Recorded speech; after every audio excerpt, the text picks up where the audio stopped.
Noir. It's certainly a genre I did not think a couple years ago I would be getting into. Like if you went back in time to 2018 before I found Razor Fist and started becoming exposed to more stuff, I would have and you told me I would be watching Noir in a couple years. I would have asked for the name of your shroom dealer probably. Well, either that or say I'm too busy because that's how lazy I can be sometimes. But anyway, but yeah, Noir, very awesome genre to get into. And I wanted to recommend another noir film because I already did one for This Gun for Hire, so I thought I might as well do one for another, which is Murder My Sweet, a noir film and an adaptation of Farewell My Lovely by Raymond Chandler. Still have to read that personally. I'm still reading The Long Goodbye and listening to some audio dramas, but I am on the audio drama version of this book. So anyway, basically, you have the interesting thing about this is kind of like different cases that Marlowe does. They come together. Like at first, he's hired to. Well, first it begins with him in an interrogation. He's kind of blind for the moment, not completely. Like it's temporary, but he basically is brought to the police station, and you see him recount the case. Now it begins with him taking one case of finding a missing persons. Then, while he's in the midst of working on this, he thinks he's figured it out. He's hired by another man, Marriott, a guy, not a girl. I was surprised, but like when you hear the guy's name, you're like, "This is a guy." Yeah, he's also Sprite, depending on how you look at, or gay, depending on how you look at the context of the movie. By the way, he acts, but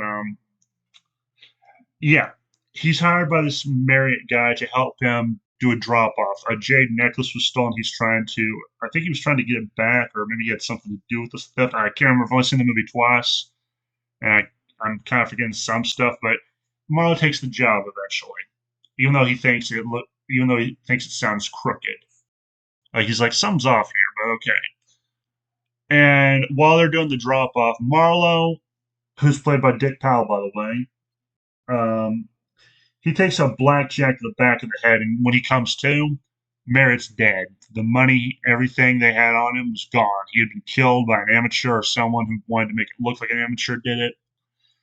And then Marlowe goes to the police station, tells them what happened, and they kind of insinuate that maybe they think he did it, and he kind of gets pissed at them and kind of goes on a snarkathon because this guy's an asshole. Like one thing you can understand about Philip Marlowe is he is an asshole. I think in all incarnations, he's usually the asshole of the hour. But yeah, he goes and then he becomes involved in finding the jade necklace, and that's as far as I'm going to reveal about the movie.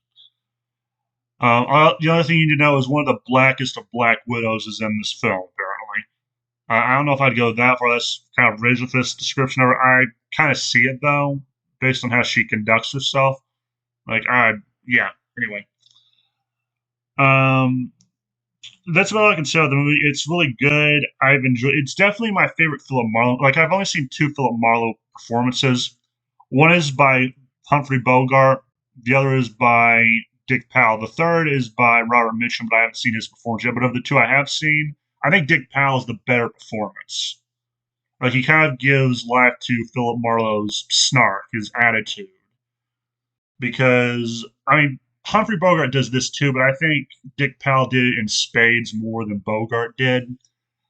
Um, because one of the things I kind of found while listening to the audio dramas about Marlowe is he's an asshole. He is an asshole of the highest. I don't get that feeling from the Bogart portrayal as much as the Powell version. The Powell version comes off as an asshole. He is an I think Sherlock Holmes, but a big asshole. That is Philip Marlowe in a nutshell. God love him.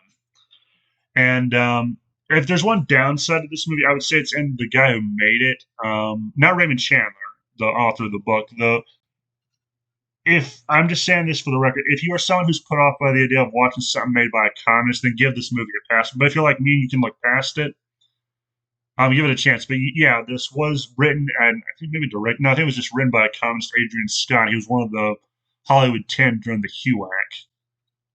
But if you can look past that, like I can, you will enjoy this movie. I believe. I don't know if you want to buy it like I did, or just well, I didn't buy it. Someone got it to me as a present, but yeah, awesome movie. I would recommend it highly, and hope you have And while it's not my favorite noir film, Bad Armor Goes to This Gun for Hire. It's definitely one I very much enjoy. Have a nice day, and remember the game was fixing to start.